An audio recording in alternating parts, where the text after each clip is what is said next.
Welcome to Afros and Audio's Black History Month interview series. My name is Talib Jasir, founder and CEO of Afros and Audio Podcast Festival and the Vanguard Podcast Network. I'm excited to spotlight 29 outstanding indie podcast creatives and professionals who answer the call to be a part of this series. My guest today is Brée Nachelle. Welcome and thank you for being here. How are you? I'm wonderful. Thank you. How are you? I'm good. It's good to see you and to talk with you more in depth about your podcast and the work that you do. I'm really excited for this conversation. So let's get started. Can you share your journey into podcasting and the inspiration behind the creation of Fabulous Fuckery? So, had no idea what I was doing. Just had an outlet that I wanted to get some creative stories out, and I learned about podcasting. I had an idea I've been sitting on for a while, and was like, let's do it. There was no plan, there was no outline, there was no script. I just jumped out there, and I'm happy I did. Well, that's cool. And so you have extensive experience in social media. How did you leverage your social media expertise to grow your podcast audience? To be honest with you, all I decided to do was just play around. It's all an experiment. What works for one brand will not always work for another brand. So it's been really important to just play around and stay loose with the ideas, what you think success looks like. The social media will humble you every time if you think you have the algorithm right. So it's been really important just to get creative and also be yourself authentically.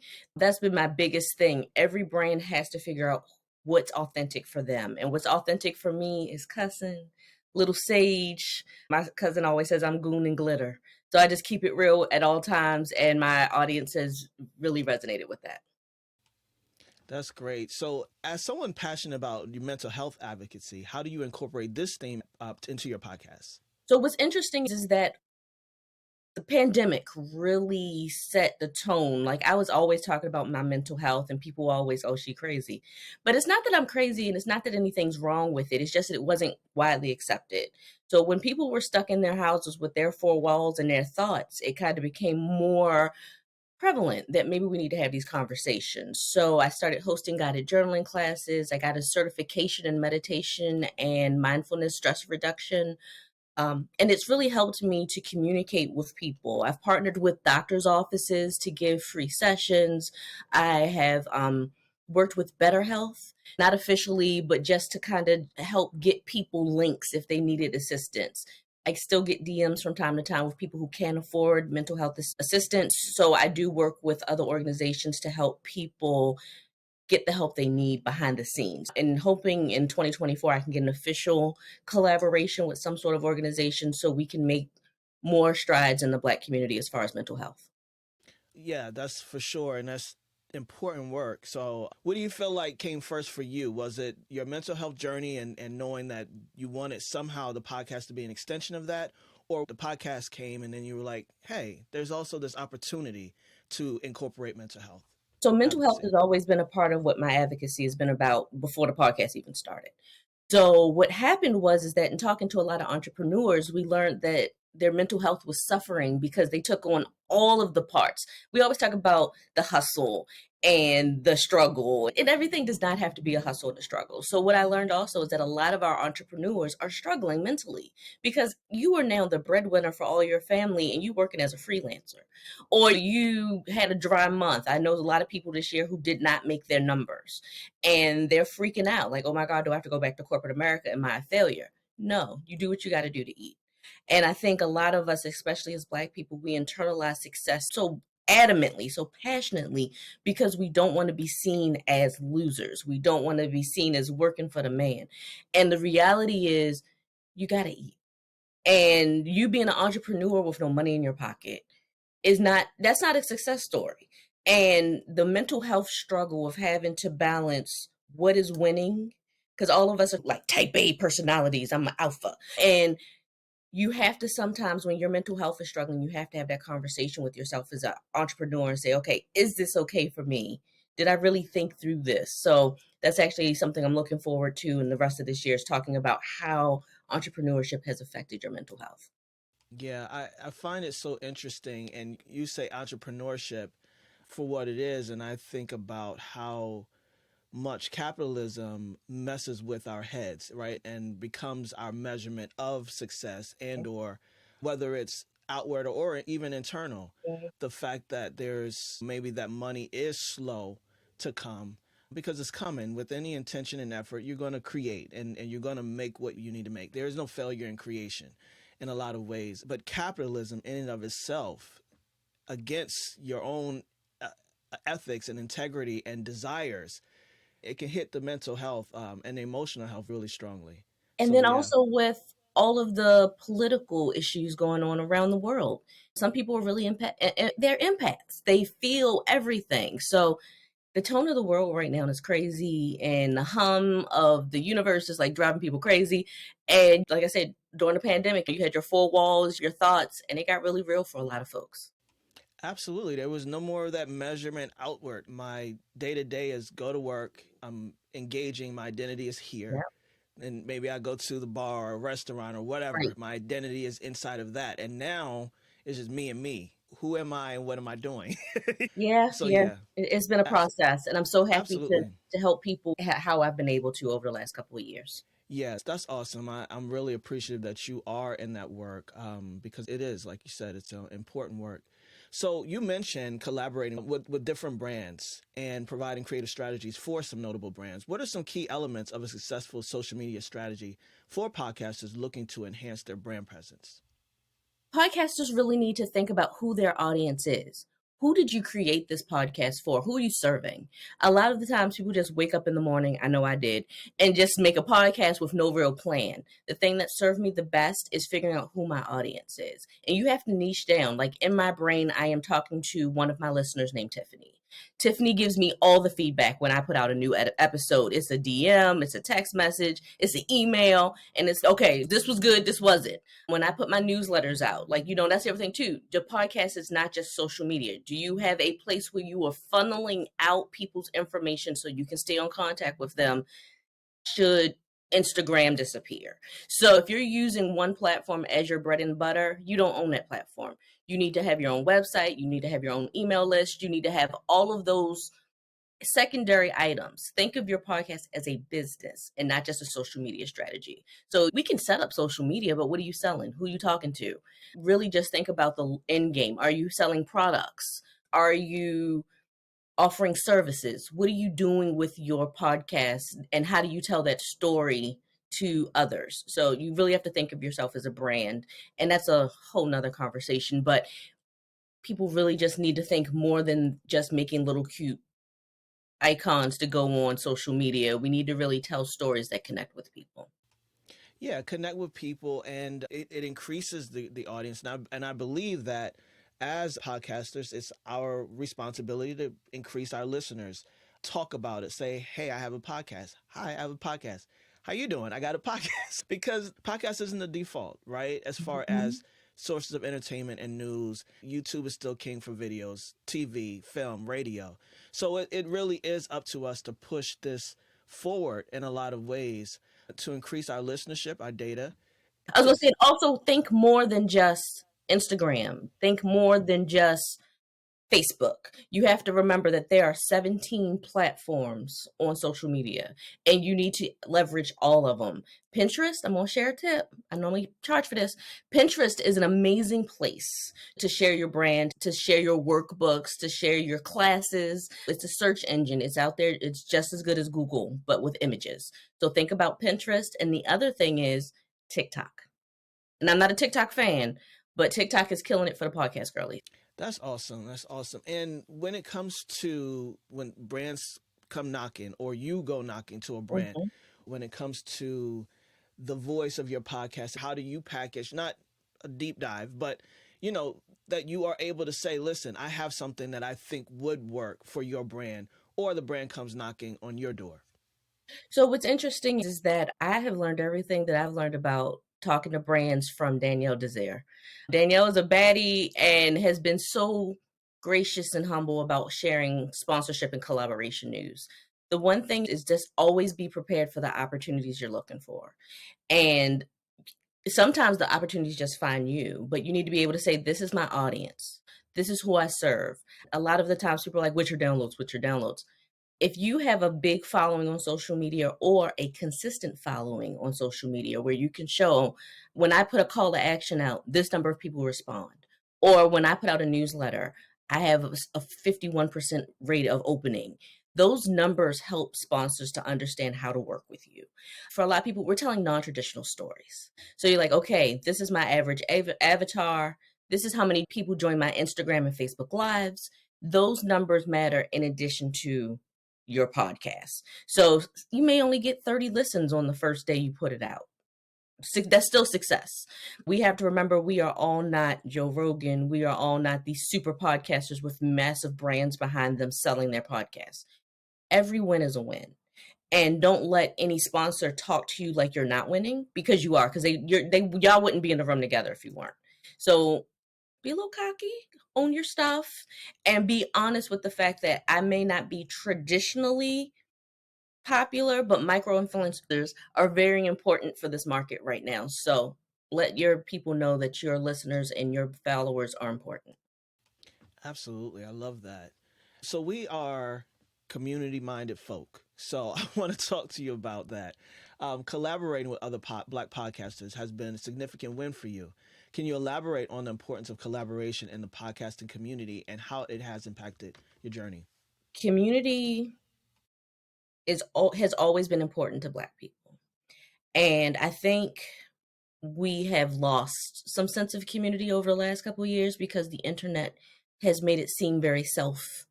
And I always try my best to shout out people who have given me tips, people who've given me training and opportunities. And podcasts, I belong to an organization called Women of Color Podcasters. I've done a lot of work with Corey Gums and the Black Podcasting Association. I presented at Afro and Audios.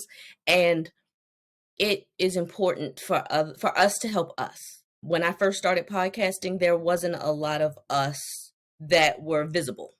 You went to those faces because those are the faces we knew.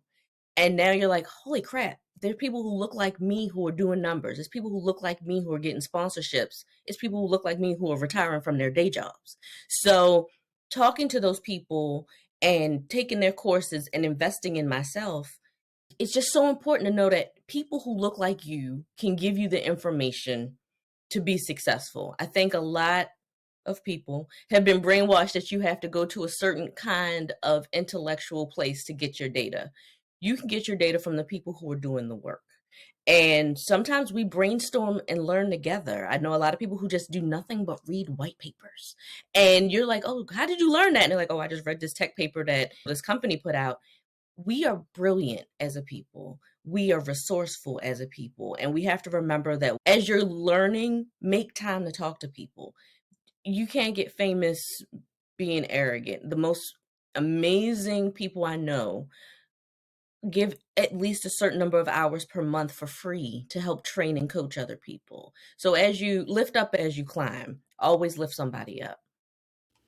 Absolutely. And I'm sure I shared with you, but one of the reasons for Afros in Audio was this opportunity to say, listen, we don't need to continue to be relegated at different conferences to talk about DEI issues or lowering entry to something. We know more than that. And I'm tired of commiserating about it with you. I don't know if you're tired of commiserating about it with me, because if we can lower barriers of entry, we can dismantle them if they were created by. And so it's one of those things where we know that we know more than just this conversation.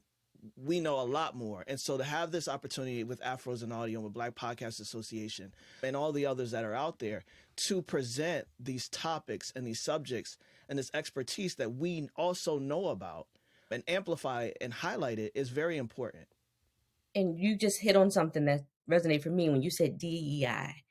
Just because we are Black people does not make me a DEI expert. I know what I've experienced. I know what I've been through. I know what I see. But that doesn't make me an expert. You need to hire the experts. And the fact that all of these organizations are getting rid of the Black shows, they're getting rid of the DEI people that they hired during the pandemic, shows we're back where we were. And we need to start developing within ourselves to create the ecosystems to be successful. I think HBO just canceled Rap Shit. That's my show, y'all. So for that show, and Issa Rae has a huge following. So for them to cancel that show, knowing what it meant numbers wise, knowing what it meant to the community was a slap in the face. So we have to be prepared for the rest of probably this year, for the slaps in the faces to continue, and growing independent projects like yours to say, hey, this is where we can be held in a safe space without any accountability to anyone else. We don't have to explain what our DEI process is because we are the process. And it's just really meaningful for us to make sure that our community is strong. Absolutely. We can create our own opportunities in a lot of ways and sit at existing tables while building our own. Mm. And if we don't disrupt, the status quo will remain. So I really appreciate your insight on that. So you talked about it before, guided journaling sessions, which I love. We've talked about that. I can't wait to be a part of one. But let's talk about it. How do these sessions complement your podcast, if at all, and what can participants expect from them? So, in the beginning, I just was learning new things, and I was ambassador for an organization, and someone stepped down who was doing the guided journaling courses, and in the middle of that, I was taking training. So I was like, okay, I'll teach. And it really has been a practice that helps me to quiet my mind. It's a practice that helps me to set goals.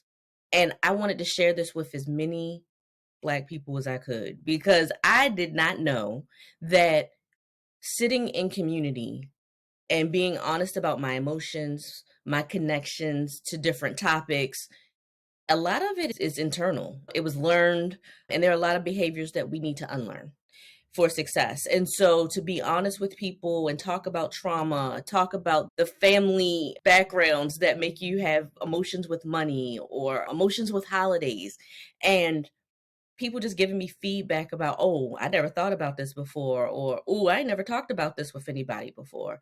So I just started creating journaling prompts. The sessions are about 90 minutes. I found trap affirmation music. Didn't know that was a thing. I love trap music.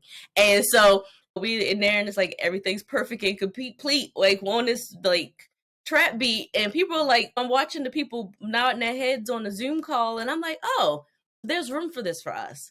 So just helping people find their way and being honest about it. And I'm not by any means, I can't offer 100% that your dreams are going to come true through this class. That's my disclaimer. This is just us feeling out our emotions and talking.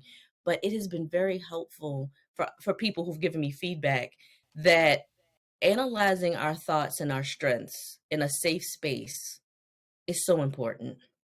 And I try to give people just a safe space to be themselves and sit with their thoughts for 90 minutes. And if some people want to share, some people overshare, some people don't share, and that's okay. But you have a workbook that you completed that shows that these are goals and these are things that mean something to you. And I hope that people revisit it over the course of the year. That's how I actually plan my vision boards for the end of the year. My next class that's coming up is about financial security and abundant mindset. And we're going to see how that goes. That's awesome. How has hosting your podcast changed your perspective on personal success and community impact? That's a good question. Hosting a podcast for me, I think everybody, when we start our own podcast, we figure that we are in the money. We're about to be super famous. I'm about to go big. And it's been very humbling. It has been, okay, this does not work unless you put in the effort. You only get out of it what you put in it. For me, it has been more of a confidence journey of learning what I am capable of. So since hosting this podcast, I've gotten speaking opportunities. Speaking in front of people gives me horrible anxiety. I actually created the podcast so I did not have to be on camera or talk to people. And now I talk to people in public, and now I'm doing hosting and conferences and video work. And it's changed my perspective on myself. It's changed how I interact with people and how I serve people. I realized that I was living small. And I had to grow up and put on my big girl panties and do the things that make me feel uncomfortable so I can grow. And podcasting has really been about being honest about where I am and finding people I could connect with who are also experiencing the same growing pains. And then also finding people who are at that next level who are willing to coach and teach what's next. So the community has been amazing. And I'm so grateful for the opportunity to meet some awesome folks because they keep me humble, but also we've been motivating ourselves as a community back and forth. And it's okay, girl, listen to your episode. What's going on with your microphone? Or your eye's wonky on camera, Bree. What happened? I'm like, it was something in my eye. but I didn't want to retake the video because time is money and effort is money. And I've learned that trying is enough effort sometimes. Just getting dressed and doing it is all you need. Just get your message out there. Absolutely. I love that you talked about that because it is that progression of the experience, right? I'm a big believer that as you manifest, your vision will start to manifest you, Mhm, spit you out, right? Because mhm. the opportunities will come, the people that you didn't know existed prior to you stepping into the circle, into the fire, so to speak. All of these things happen once you are willing to move towards that direction. So for you, how long in did you kind of first get that? Because here's the thing, Bree, those things can come and you could still say, no, not me, right? But there has to be a choice at some point and a decision that gets made to say, why not me? I'll try it, I'll do it. And then the more you stretch, the more it just becomes that's and then also sometimes you never get over that. But your willingness to continue to push forward is something, and it says something about a person and what they're willing to do to create what they want to experience. So, what was it for you? What do you feel like was that catalyst for you to say, you know what, I'm going to step from behind this microphone and go out into the world? Ooh, I want to say I spoke at a conference called Podthon, and it was all virtual, and I had never done anything like that before, prepping a talk and pitching all that stuff. It was crazy. And I just remember people reaching out to me afterward and was like, "Oh, this was really helpful. Thank you for teaching me how to pitch myself to be on podcasts." And I'm like that was helpful to you? And so people are like, tell me about this. And so I didn't realize I was a subject matter expert. I didn't realize the knowledge that I had was useful for other people. And so once people told me they needed my help, I'm like, oh, okay, cool. So it just became a organic extension of myself because I love to help people. And I was like, oh, I have knowledge I didn't know people wanted. So as I started getting used to seeing myself on camera, taking media training classes to learn how to be on camera, being honest with myself of, okay, this is what you suck at, this is what you're good at, and then getting critiques from other people have really been beneficial to say, okay, I'm gonna do these things. Like I pitched for Afros and Audios, and I'm like, oh no. And then I'm like, oh, it's live, it's in person. So because right now everyone's comfortable being behind the camera talking their stuff on a Zoom camera with your ring light. And so I got to get dressed and go outside and talk to people now. So it has been a progression. I every day just say, okay, all you can do is the best you can do. And if you fail, you try it. So right now I'm just going through let's just give it a try. And if it doesn't work out, but I'm hoping to be back at Afros and Audios next year. I'm hoping to pitch some other podcast festivals in the coming years. But if you're not a people person, if you're an introvert, definitely try. Just try. Yeah, try it on, collect new evidence, and when you collect new evidence, put the old evidence away. So it is really important. So I love that. And I also really love that you said that you went to media training because it's one of those things too where if it's in your heart, your desire, your mind to do it, and you feel like you don't have everything, then that is also an option. That's Mhm. an option to go and learn new skills, to go and get different trainings to support you. I'm a person, and it sounds like you are too, that knows that competence builds confidence, right? I don't like to do a thing without really having some confidence. Now, I do a lot of stuff without knowing because how will stop you before you start also. So we don't want to get in that spin where we Mhm. don't do anything because we don't think we have it. But there is opportunities and options out here to gain the skills to do what you want to do on a higher level. Right. You have to invest in yourself. You have to. And also Absolutely. make sure it is a reputable company. Sometimes it's people that pop up and they're paying for advertisements on social media, and these people have not trained a person. So look at their credentials, see what they're doing, find out if it's really worth your time. Absolutely. That's really great advice. And navigating the challenges that you've had so far, because all podcasters face challenges. Can you share a significant challenge you've overcome and how it shaped your podcast direction? It's been confidence. When I started this show, I did not want to talk about myself at all. I was like, okay, tell me about your entrepreneurial journey. Tell me about this. Tell me about that. And I'm like, oh, awesome. And then I would kind of interject fun stories as we went along. And I got a review back from a company I wanted to work with. And they said, your podcast, you really don't talk about yourself. Tell us more about you. We want to know more about your story. So as I go into this next season, I will be talking more about myself, which is a new comfort zone for me. And it is really important for me to resonate and identify with my audience. So if I am not sharing enough of my story, then I'm losing people. So I have to, this year is going to be the year of Bree. So unfortunately, y'all going to see a lot more of me. I also am going to change the way that the format goes. At the end, maybe I'll offer more antidotes, playing around with the format a little bit more. But I've been told people want to talk to me more and they want to learn more about my background and how I do what I do. That is the part right now I'm struggling with is, ooh, how much do you share? Because I feel like some people can share a whole lot and it's comfortable for them. For me, I have kids. I try to give them their respect. Every story that you've ever heard about them on any platform has been cleared with them beforehand. My son edits my podcast. He'll come downstairs and be like, hey, no, that story got to come out. So yeah, it's just learning how to be comfortable in my own skin and own the stories you share and be comfortable with the fact that your family may cuss you out for telling that story, but being true to myself. So that is where I am right now. It's like the confidence piece and just building it back up. That's great. And I have no doubt that's going to be something that really excites your listeners and really grows you that much further. So you already dangerous. What's going to happen once you Oh, really start getting out there doing your thing? it's interesting, and thank you for that. I'm crossing my fingers that this new season goes well. Yeah, it will. It will absolutely. So that's awesome. Putting more of yourself in. That's something that Danielle Jasir from Women of Color Podcasting told me. Like, you got to talk a little bit more about yourself, right? And you got to really engage in a way that allows people, because podcasting is such an intimate medium. The Mm-hmm, people who have pushed play on your specific podcast has chosen you in a mm-hmm. lot of ways. And so there is an opportunity. They clearly want you. And so, for all the folks that are listening, right, that is our opportunity to really become more of ourselves inside of finding and discovering our voice and how we express. That's right. Yeah, yeah, that's important. So, I'm looking forward to that.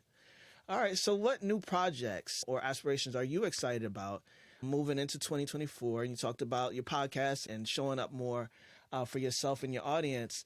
So, if there's anything else, how do they align with your mission as a podcast host and advocate for mental health and community building? So I have two projects that I'm working on this year. One is I'm releasing a year worth of affirmation prompts. It will be available spring 2024. I'm finishing up some of the formatting and getting the artwork back, and holy crap, I'm writing a book. So I'm releasing that. In addition to that, I also am finalizing my book. It's a book of essays talking about the divorce process, talking about the healing process, some antidotes from my childhood. I got these essays, I'm sitting on them. I don't want to keep publishing them on Medium. Let me just finish my book. So that will be coming out later this year as well.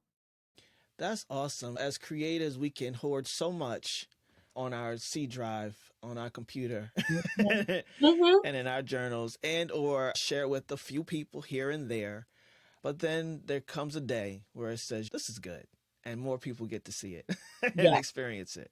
Yes, and it's Yeah, being true to yourself and showing the whole self. So I'm gonna show what I can show y'all, but also I'm writing things. These words mean things. I want people to pay for something I've created. And that's new for a lot of people. So many people give away freebies. And one of the coaches I use said freebies are cop outs. Make people pay for your intellectual property. And I'm like, ooh, what do you mean no more freebies? So working through that. So just trying to find a good price point and do the things this year. absolutely. And definitely the freebies, once you've done it for however long, you have done it. You paid the dues, you've supported, you've given yourself away for free enough. There's levels to it. So do what you need to do to build your community, build your audience, and let people know that you're out here, right? Hmm. Paywalls sometimes don't support in that way, but once you have done it, Hmm. it's time to switch and elevate and progress it along. So I love that. Thank Yeah, you.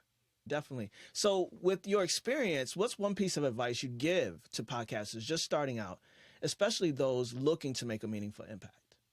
Do it. Do it. I procrastinated for 3 years before I started my podcast. I bought the domain. I did the photo shoots. I think I did 7 photo shoots. Just do it. You don't need a photo shoot. You don't need expensive equipment. Just you and a strong plan. Just do it. I think so many of us are living, you're like, oh, I don't know who gonna listen. And also, whoever your friends and family are not gonna support your podcast. You're gonna meet a whole new group of people out here that are gonna support you in a different way, and you're gonna have to show up in a way that is not your comfort zone. I have little old ladies in Idaho who like send me messages and they're like, oh, we listened to you at our group home or whatever. And I'm like, what? The Golden Girls are listening to my podcast? So just remember that, do it for you, and then recognize that people will follow. Absolutely. And I like to coach folks and let people know that sometimes when it is that small group of folks, right, those people who know you and love you and they're the only ones showing up or not, but some of them still show up for you, right? Mm-hmm. Sometimes we get in our way saying, well, I wish more people were here and other people showed up. Don't take for granted the people who did show up for you. But Mm-hmm. beyond that, sometimes they're the best people to stumble and progress with and figure your flow out and your expression. The fact that you are supported and people who love you, right, and care about you as you grow and as you grow up inside of it, that sometimes is the best foundation and start. Yeah, absolutely. I can speak from experience with that. Start my workshops and people showing up, and it's the people that know and love me. So I don't have to be at the highest level right now. Right. I'm trying to be, but this is the work that's coming out right now. And so allow space for that and be open to the fact that it is a growing process for sure. So speaking of equipment in your last response, and knowing that there is an opportunity to graduate, right? We Mm-hmm. can start one way and we keep going with more and more software and technology. But you did recommend a specific tech stack. So can you discuss the importance of choosing the right technology and how your choosing tools have streamlined your podcasting process? I didn't know what I was doing. I just went online and was researching and came across things that were really expensive but not really effective. And I stumbled across Zencaster, which is what I use to create my podcast. It has a video option. I love it. It's just trial and error. What process will work for you? I'm a techie, so I love AI. I love the newest MacBooks when it come out. I want the new microphone when it comes out. I am a Bose girl. I love my tech, my clicky keyboards. I love all of it. So what happens for me is that it's like I end up in a lot of beta programs. I get people who I know from Twitter and Instagram who are like, "Oh, I'm starting a thing. Try it." And the next thing you know, I'm trying this software and I'm like, "Oh, this is bad. Y'all need to fix these bugs." Da da da da da. Let me look at your code and see what this is. And then what ends up happening is you become part of a tech community. And so for me right now, I am huge into AI. As far as developing my ideas and playing around with it, I've been using AI just to say, hey, if I do a thing on this, what's the probability of it being successful? And the ChatGTP spits out its answers. But now there are software. One is called Vocable, where it actually you can enter in what you want to talk about and it gives you back the SEO information that you need. SEO is important. So as you're uploading your videos to YouTube, just don't entitle your video interview A, like put in your code words, and these apps will actually help you figure out the words you need to upload to YouTube to get the visibility of what you need. So I mean, there's a tool for everything. I'm a huge Trello and Asana girl. I love Airtable. I'm trying to figure out if I'm gonna go with Airtable or Asana. I'm all over the place. So I love testing things. It just what fits for you. Don't use technology that doesn't fit your lifestyle. If you're not a tech person, use your notebooks. But recognize that being a podcaster, you're gonna have to use some sort of technology to get your message across. Canva is a great tool. If you can afford the Adobe products, go for it. But if you can't, Canva is a great substitute. Yeah, for sure. And I love that you spoke about AI because it's technology. It's here, it's now, it's emerging, it ain't going to stop. And so, one of the things that we have to recognize as Black creatives, entrepreneurs, whatever it is, it's coming and it's going to go with or without you. So, the efficiencies of it are really changing the game. And so, it does allow the opportunity to cut some of the work in half Mm-hmm. and support some of the workflows Mm-hmm. that you may not have been able to get your mind around before There's an app for that. There's a software for that. Yep. So yeah, it's really important that if we're going to seize the opportunities of the future, technology is where it's at. And a lot of it is free, so it's a low barrier for entry. So just test it out. Please just don't go spend $59.99 on every piece of software that comes out. And some of that software is $59.99 a month. Everything's subscription based now. But just try it out. See if you like it. And if you don't, skip to the next software. There you go. So, as we celebrate Black History Month, how do you see your work contributing to the celebration and amplification of Black voices in the podcasting space? I hope it is. I just love to talk to other people. And if I can share my knowledge to a new podcaster, someone who's struggling with something, I do my best to share within the community. I also do my best to amplify voices. I'll be honest, I mainly have been focusing on female voices because I wasn't seeing as many women in the podcasting space being interviewed as guests. So this month, I have been focusing more on telling Black stories. I've been focusing more on ensuring that I'm helping someone. And I do it all year round, but during Black History Month, it is all focused on all Black. So I will start doing my Instagram lives again, starting, I want to say it's like February 5th. I'm going to go live twice a week and just answer people's questions about podcasting. All right, that's awesome. Are there any podcasts that you listen to that you want to shout out that really inspired you to say, you know what, I could do this, and or I love that I can keep doing this? So when I first started listening to podcasts, one podcast that kind of popped in my brain all the time was Hey Frage. It's hosted by a lady named Sarah Fraser. She was a DC local at the time. She's now moved to LA to do The Big Dream. She really motivated me. She seemed like a person like myself. Like I saw myself in her. Another podcast, I love true crime podcasts. So I was listening to all the murder podcasts. I love the ID channel and all of that stuff. So it's like, ooh. So I listened to a lot of those when I got started. And I'm like, ooh, I don't know if I can, is this for me? But it was a podcast called Black CEO. And I listened to that. And Grissom was sharing all his stories about his CEO life. And I'm like, I want to be a CEO. So it was just listening to things that resonated with me. And I think the best part as an avid reader, podcasting was like a library. And I could just go every day and wake up and be like, I'm going to listen to this and I'm going to listen to that. And on your way home from work, you got to listen to one podcast. On the way back from work, you listen to another podcast. And it was, to me, better than audiobooks. So I listened to The Thought Card. I listened to House of Lee. I listened to White Label American. I don't know. I listened to a lot of podcasts. Anybody I didn't shout out, I'm sorry in advance because I can't remember all of them. But yeah. No, that's great. We know and love most of those podcasts that you mentioned. And what I heard out of you was the possibility, right? And that's the importance of us showing up, Yep. right? Yeah. We have to show up. We have to. Like, just show up just for a little bit. I know a lot of people get pod fade and I done stop making me, myself included. Like I stopped making it. I wasn't motivated. And sometimes we have to show up for other people and it has nothing to do about motivation for self. Absolutely. And in those times of pod fade, there's an opportunity to switch gears. There's an opportunity to create something new and different. Because a lot of times when we create podcasts, we may have started with an idea, right, that may not have had anything to do with us. Sometimes as a coach, is this goal for you? Or is this goal for who you think you belong to in this world? So once you get clearer and clearer about your voice and who you are, then there may be an opportunity to switch into a whole new podcast. We're creatives. We get to create new things whenever we get the notion to do so without asking for permission. Yeah, it's the best part of life. Yeah. Yes. Absolutely. So tell people where they can find you online and social media. Okay, you can find me online. My website is BréeNachelle.com. You can also find me on every social media platform at Baroness Bree. All right, great. And this has been such a pleasure talking to you. I met you at Afros and Audio for the first time this year. I know you've been a part of our virtual as well, but to have this opportunity to really sit and talk with you has been great. Is there anything else you want to talk to the people about, say to the folks, especially on how to get involved with your guided journaling? Is there a way to sign up for that?